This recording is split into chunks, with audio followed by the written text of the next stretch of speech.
इस वीडियो में मैं आपको जो बताने वाला हूं अमिताभ बच्चन और शाहरुख खान के बारे में, वो बहुत कम लोग जानते हैं। और जब मैं बहुत कम लोग बोल रहा हूं तो आप उंगलियों पर गिन सकते हैं, इतने कम लोग जानते हैं।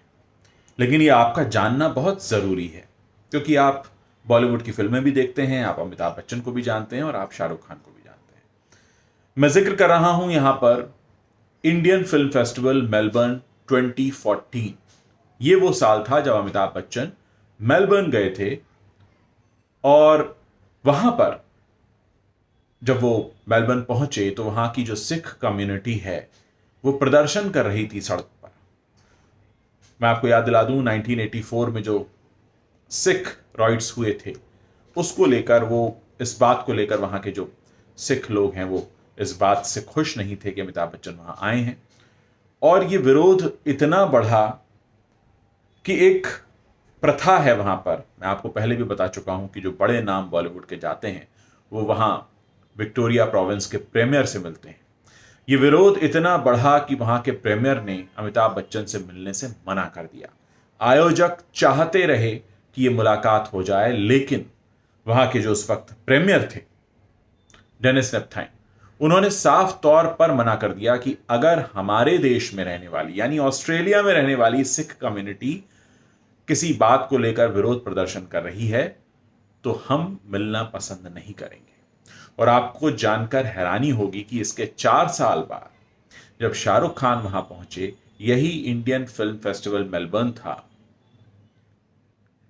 शाहरुख खान जब वहां पर पहुंचे तो उस वक्त जो वहां के प्रीमियर थे, प्रीमियर जैसे हमारे यहाँ चीफ मिनिस्टर होते हैं, आप समझ लीजिए उस लेवल का पोस्ट होता है।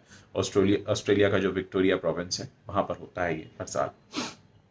उन्होंने भी शाहरुख खान से मिलने से मना कर दिया, और जानते हैं इसका रीजन भी कोर्ट केस था। तो अमिताभ बच्चन से नहीं मिले थे क्योंकि कोर्ट केस चल रहा है, सिख राइट्स वाला कोर्ट केस रहा।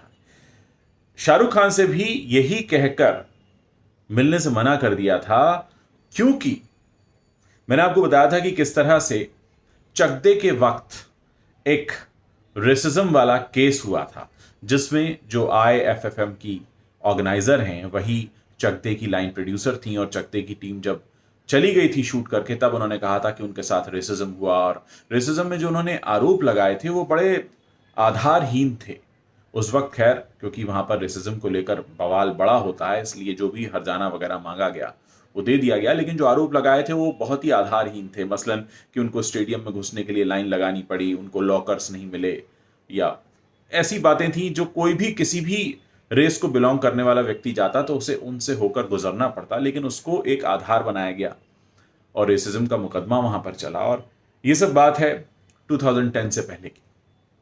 और उस वक्त उसके करीब 8 साल बाद, यानी 2018 में जब शाहरुख खान वहां पहुंचे तो वहां के प्रीमियर ने इसीलिए मिलने से मना कर दिया। उन्होंने कहा कि यह मामला यहां पर ऐसा है कि रेसिज्म को लेकर इतना बवाल हुआ था, कोर्ट केस हुआ था, इसलिए हम नहीं मिलना चाहते। तो ये दो ऐसे मामले हैं जिनके बारे में आप नहीं जानते। और एक और हैरानी वाली बात मैं आपको बताऊंगा। मैंने आपको बताया कि किस तरह ला ट्रोब यूनिवर्सिटी ने जो डॉक्टरेट, मानद डॉक्टरेट की उपाधि दी थी इन दोनों चेहरों को, और ये दोनों चेहरे अब भी चुप हैं। और वहां पर हिंदी का जो प्रोग्राम है वो खत्म किया जा रहा है क्योंकि वहां फंड्स नहीं हैं। और इन्हीं में से एक चेहरा अमिताभ बच्चन का है। जब वहां पर इंडियन स्टूडेंट्स पर अटैक हो रहे थे तो उन्होंने बैन ऑस्ट्रेलिया और बैन ऑस्ट्रेलियंस ऐसा करके एक ट्वीट भी किया था। यानी उस वक्त जब सोशल मीडिया पर वो एक्टिव हो गए थे, लेकिन आज हिंदी का सवाल है तो उनकी तरफ से कोई जवाब नहीं आ रहा। ये सारी वो बातें हैं जो ऑस्ट्रेलिया में रहने वाली इंडियन कम्युनिटी के बीच दबे स्वरों में की जाती है, लेकिन मैं अपने माध्यम से आप तक पहुंचा रहा हूं। ये वो सवाल हैं जो जब आप पब्लिक फिगर बनते हैं तो इस तरह के सवालों का अक्सर आपको सामना करना पड़ता है। सारे फैक्ट्स हैं, कुछ भी गलत नहीं है।